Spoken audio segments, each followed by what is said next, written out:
दोस्तों, अब हम बात करेंगे व्यंजन के बारे में।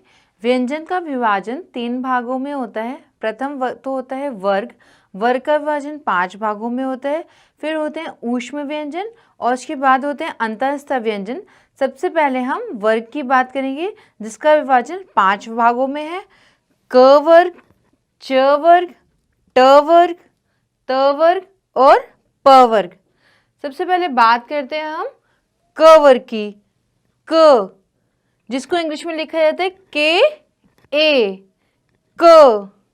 उसके बाद ख, के एच ए, ख। उसके बाद ग, जी ए, ग। घ, जी एच ए, घ। न, एन ए, न। च वर्ग, अब हम बात करेंगे च वर्ग की। च, सी ए, च। छ, सी एच ए, छ। ज, जे ए, ज। झ, जे एच ए, झ। एन ए, न। इसका स्वर और इसका स्वर, ये जो दोनों व्यंजन हैं, इन दोनों का स्वर एक सा होता है, लेकिन जब शब्दों का निर्माण करते हैं तो इनका प्रयोग अलग अलग किया जाता है। अब हम बात करते हैं ट वर्ग की। ट, टी ए, ट। ठ, टी एच ए, ठ। ड, डी ए, ड। ढ, डी एच ए, ढ। ण, एन ए, ण।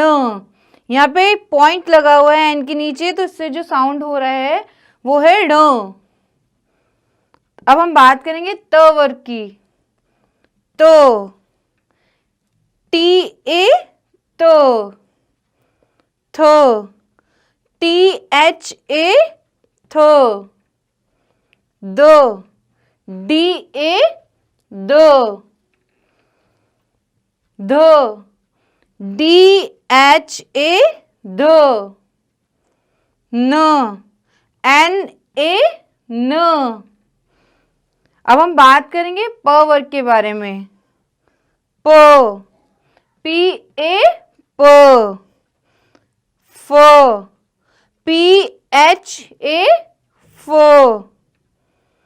ब, बी ए, ब। भ, बी एच ए, भ। म, एम ए, म। इस प्रकार अब हमने बात की वर्ग की, क वर्ग की, च वर्ग की, ट वर्ग की, त वर्ग की और प वर्ग की। इस प्रकार ये जो व्यंजन है, इनके द्वारा शब्दों का निर्माण किया जाता है। व्यंजन के साथ हम मात्रा का प्रयोग करते हैं, जिनको स्वर कहते हैं। इस प्रकार स्वर और व्यंजन के द्वारा शब्दों का निर्माण किया जाता है। शब्दों के द्वारा वाक्यों का निर्माण किया जाता है। वाक्य के द्वारा गद्य का निर्माण किया जाता है। इस प्रकार हम संस्कृत में अपने वाक्य बनाते हैं। प्रिय दोस्तों, अब हम बात करेंगे अंतःस्थ और ऊष्म व्यंजन के बारे में। सबसे पहले हम इन व्यंजन का उच्चारण देखते हैं। य, वाई ए, य। र, आर ए, र। ल, एल ए, ल। व, वी ए, व। श, एस, श। एस ए, श। यहाँ पे आप ध्यान दीजिए कि इस श और इस श, इन दोनों से जो उत्पन्न होने वाली ध्वनि है वह समान है, लेकिन आप इनके अल्फाबेट्स पे ध्यान देंगे तो यहाँ पे एस और यहाँ पे एस ए का प्रयोग किया जाता है। इन व्यंजन से अलग अलग तरीके के जो शब्द हैं उनका निर्माण किया जाता है। उदाहरण स्वरूप इस वाले श से बनने वाला शब्द है शक्ति अर्थात पावर। श, इससे बनने वाला जो शब्द है वो है षटकोण अर्थात हेक्सागन।